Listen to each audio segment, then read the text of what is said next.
शिवाय। ओम नमो नारायण। हर हर महादेव। भारत के तीर्थ नामक पुस्तक के माध्यम से वर्णन। जहाँ सती का मस्तक गिरा, मनसा देवी। लोकाकित प्रचलित है कि माँ समान कोई दाता नहीं, अर्थात माँ के समान कोई दे नहीं सकता। वर्तमान में ये बात तब सिद्ध होती है जब कोई माँ के द्वार जाता है और इस आशा के साथ लौटता है कि उसने जो मांगा है वो माँ जरूर देगी। और मनोकामना पूर्ण होने के बाद जब वो माँ मनसा देवी के द्वार शीश निवाने जाता है तो उस दिव्य शक्ति के आशीष से खुद को भाग्यवान समझता है। प्राचीन कथा। शिव पुराण की कथा के अनुसार पिता दक्ष द्वारा यज्ञ में अपने दामाद शिव जी को न बुलाए जाने से आहत पुत्री सती ने जब स्वयं को अग्निकुंड में जला डाला तो क्रुद्र भगवान शिव ने सती के जले शरीर को लेकर आकाश भ्रमण करना शुरू किया। जब शिव जी सती का शव उठाए तीनों लोकों का भ्रमण कर रहे थे तो इस विकट स्थिति को देख विष्णु जी ने अपने सुदर्शन चक्र से सती के शव को भागों में विभाजित कर दिया। जिन जिन स्थानों पर सती के अंग गिरे वे शक्तिपीठ कहलाए। मनसा देवी नामक स्थान पर देवी का मस्तक गिरा था, इसलिए इसकी गणना शक्तिपीठों में होती है। प्रचलित कथा। इस देवी के बारे में यूं तो अनेकों कथाएं प्रचलित है, मगर सम्राट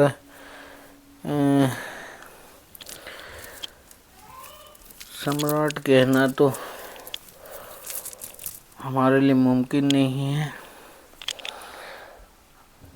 लुटेरा। अकबर के समय की कहानी को अधिक मान्यता मिली है। कहते हैं कि मणिमाजरा नामक स्थान, जहां अब मनसा देवी का मंदिर है, यहाँ जगह एक राजपूत जागीरदार के पास थी। फिर सम्राट आया है। छोड़िए। लुटेरा जागीरदारों एवं कृषकों से लगान के रूप में अन्न वसूलता था। एक बार प्रकृति का कुछ ऐसा प्रकोप हुआ कि फसल बहुत कम हुई और कृषक व जमींदार वसूली देने में असमर्थ रहे। तभी सभी ने मिलकर राजा से आग्रह किया कि उनका लगान माफ कर दिया जाए। लुटेरा अकबर ने उनकी बातों को अनसुना कर दिया और उन सभी जागीरदारों को कैद करने का आदेश दे दिया। जागीरदारों की गिरफ्तारी का समाचार चारों ओर फैल गया। इस घटना से आहत माँ दुर्गा के एक भक्त कवि गरीबदास ने कृषकों व जमींदारों की रिहाई हेतु हवन यज्ञ एवं पूजा शुरू कर दी।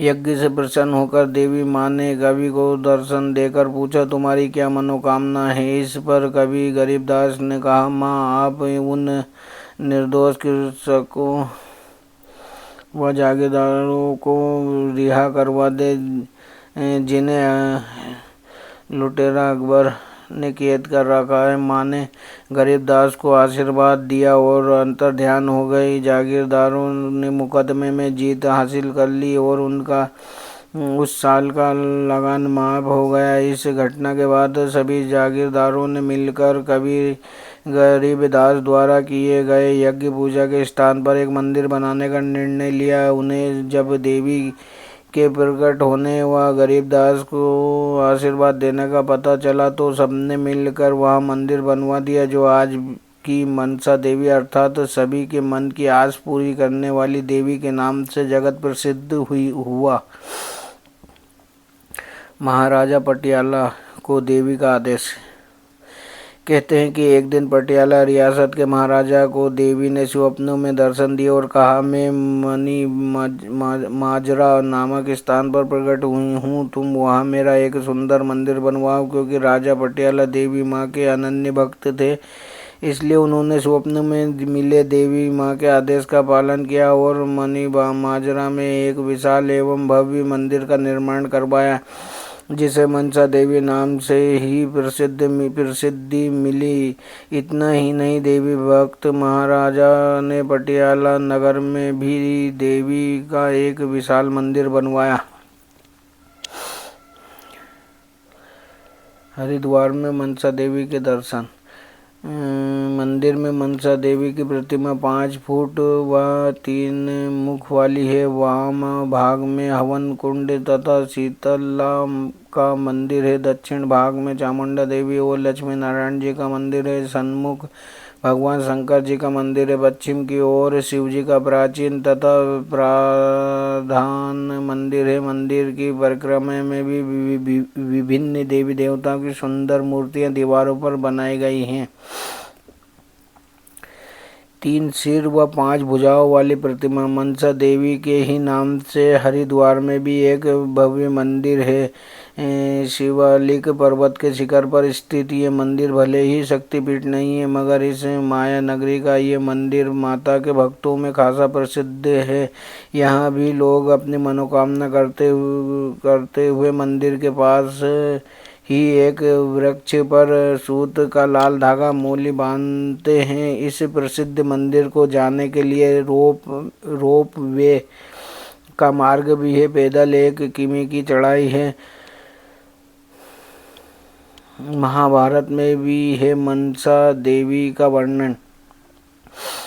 महाभारत के आदि पर्व की कथा में मनसा देवी का वर्णन मिलता है। जन्मेजय का सर्प यज्ञ हुआ तो उसे देखा ब्रह्मा जी ने देवताओं से कहा, जगत में सर्प बहुत बढ़ गए हैं, अतः जरदकरु नाम के एक ऋषि होंगे, उनके पुत्र का नाम आस्तिक होगा, वो जन्मेजय का यज्ञ बंद करवा सकेगा। जरदकरु ऋषि की पत्नी का नाम भी जरदकरु होगा और वो सर्पराज वासुकी की बहन होगी और उनके गर्भ से आस्तिक जन्म लेगा और वो आस्तिक ही सर्पों को मुक्त करेगा। कथा के अनुसार इसी बालक आस्तिक ने बाल्यावस्था में ही इंद्र के समान नागों को हर्षित करना शुरू कर दिया था। इसी बालक आस्तिक ने सर्पों को मुक्ति प्रदान की तथा पितरों का दुख भी दूर किया। ऋषि पत्नी और नागराज वासुकी की बहन सबकी मनसा पूर्ण करने के कारण कालांतर में मनसा देवी के नाम से विख्यात हुई। कब जाएं मनसा देवी के इस मंदिर में जाने का कोई विशेष समय निर्धारित नहीं है, कभी भी जाया जा सकता है। वैसे अश्विनी व चैत्र के नवरात्रों में यहाँ भरपूर भीड़ रहती है। कैसे जाएं? शक्तिपीठ मनसा देवी के प्रमुख मंदिर जाने के लिए चंडीगढ़ से हर समय बसें चलती हैं जो मनीमाजरा होते हुए मंदिर तक जाती है। मनीमाजरा चंडीगढ़ शिमला मार्ग पर स्थित है, जहां बसों अथवा निजी वाहनों से भी जाया जा सकता है। चंडीगढ़ तक रेल सेवा उपलब्ध है। कहाँ ठहरे? यहाँ ठहरने के लिए अच्छी सरकारी धर्मशाला है जहां यात्री आराम से रह सकते हैं। इसके अतिरिक्त चंडीगढ़ में हर स्तर के होटल ठहरने के लिए मिल सकते हैं। ओम नमः शिवाय। ओम नमो नारायण। हर हर महादेव।